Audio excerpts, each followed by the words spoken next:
Hello दोस्तों, जय हिंद। कैसे हो? उम्मीद है कि आप सब राजी खुशी और तंदुरुस्त होंगे। और भगवान से मेरी यही दुआ है कि आप हमेशा हमेशा के लिए तंदुरुस्त और खुशहाल ज़िंदगी व्यतीत करें। दोस्तों, पिछले कल बड़े जोर की बारिश हुई थी। इस बारिश के होने के बाद मौसम में ठंडक पैदा हो गई।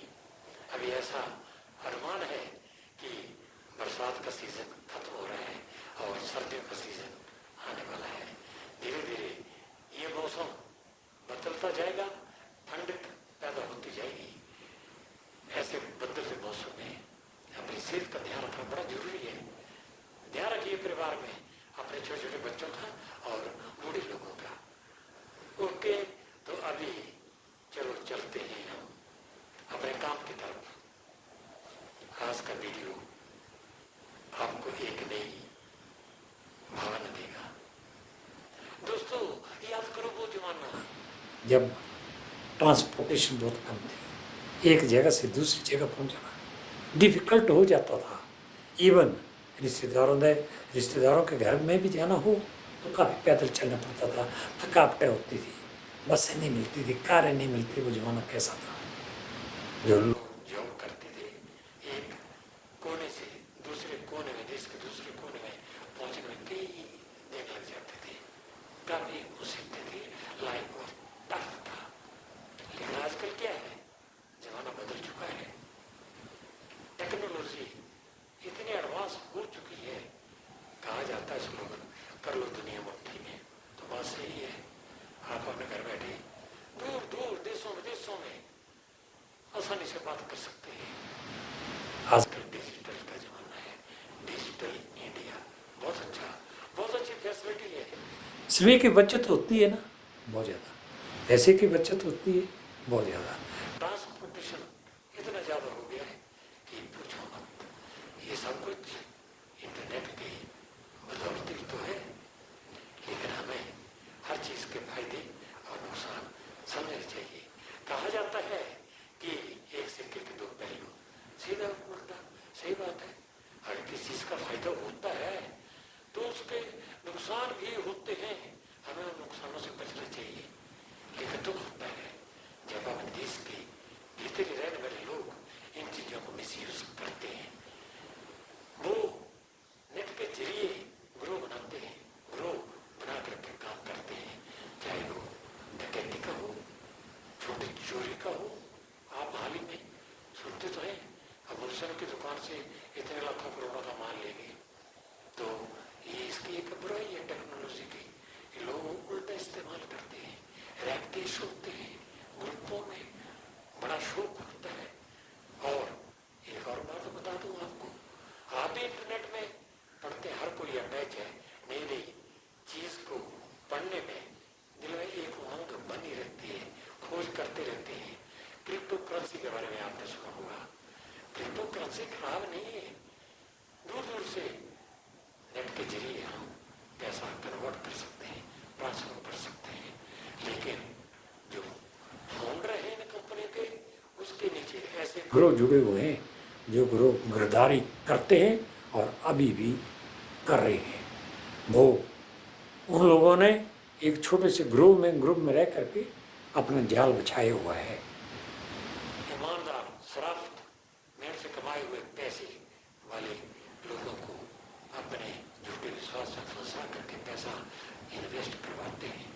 थोड़े दिनों, थोड़े महीनों तक तो इनकम ठीक देते हैं, उसके बाद वो लुप्त हो जाते हैं, अंडरग्राउंड हो जाते हैं। कई कंपनियां ऐसा कर चुकी हैं, फेल हो चुकी हैं, भाग चुकी हैं, उनके नुमाइंदे जेल काट चुके हैं।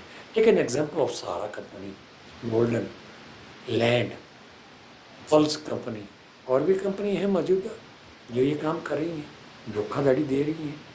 सरकार से गुजारिश है कि जो लोग इस तरह का अनकॉन्स्टिट्यूशनल काम करते हैं उनके ऊपर सख्त कार्रवाई की जाए और ये चीज़ें नहीं होनी चाहिए।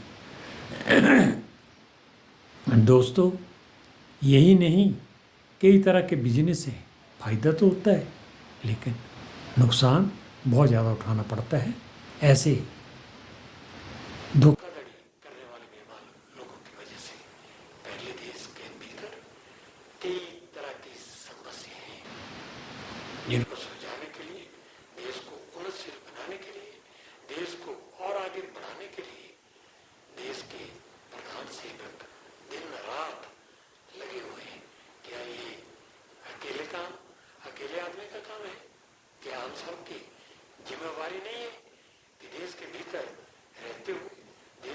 दिखाते हुए हम मिलकर के काम करें।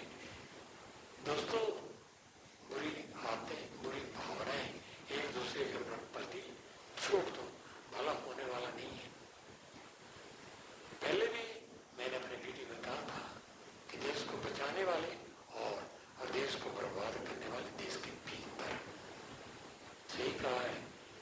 अगर आमदनी 50,000 है तो साल में कई अरबों की कमाई कैसे होगी, कहाँ से आती है?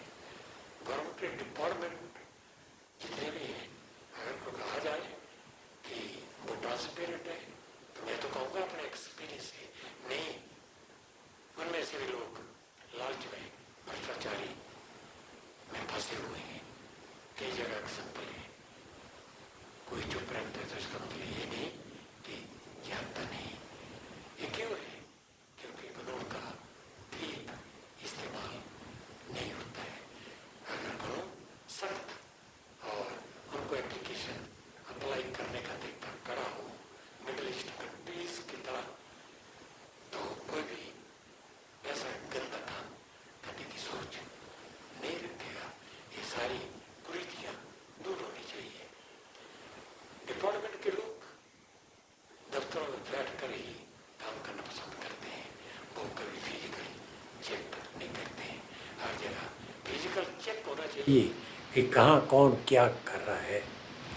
लेकिन example of food stock production, छोटी छोटी जगह हैं बाज़ारों में जो कि फूड स्टॉक का काम करती हैं, उनके लिए क्या रूल रेगुलेशन है? कुछ भी नहीं। ना तो एम्प्लॉइज़ का मेडिकल है, ना काम करने का कोई सिस्टम है, ना उनका कोई प्रिकॉशन का ड्रेस है, ना उनके पास कोई डॉक्यूमेंट है, ना गवर्नमेंट की अथॉरिटी है, ना कहीं कोई सर्टिफिकेट है, लेकिन वो काम कर रहे हैं और अपना फूड स्टॉक बांट रहे हैं। अगर उसमें क्वालिटी ना हो तो लोगों की लाइफ भी तो जा सकती है ना। तो किसकी जिम्मेवारी है चेक करना? जो सेफ्टी प्रिकॉशन डिपार्टमेंट के लोग हैं।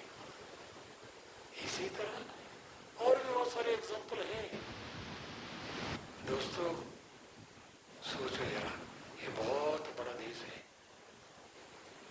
और इस देश को मिलकर के सुधारेंगे तो भारत वर्ष की तरफ कोई आंख उठा के नहीं दे सकता। फायदा है।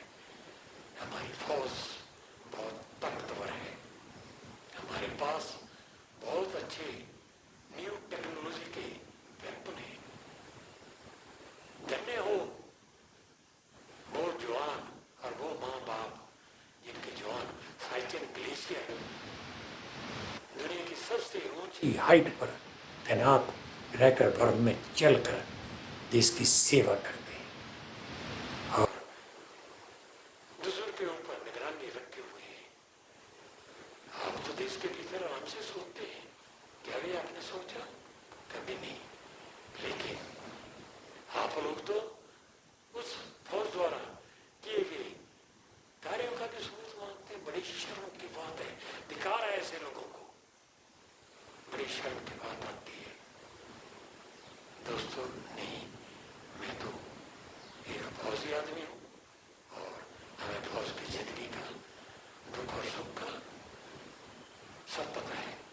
हमारे दिल में देश का सच्चा प्रेम बसा हुआ है। हम सब लोग झंडे के नीचे कसम खाते हैं देश की सेवा करने के लिए, चाहे हमें आसमान के रास्ते, जमीन के रास्ते, पानी के रास्ते भी 24 घंटे काम करना पड़े, हम देश को बचाने के लिए काम करेंगे।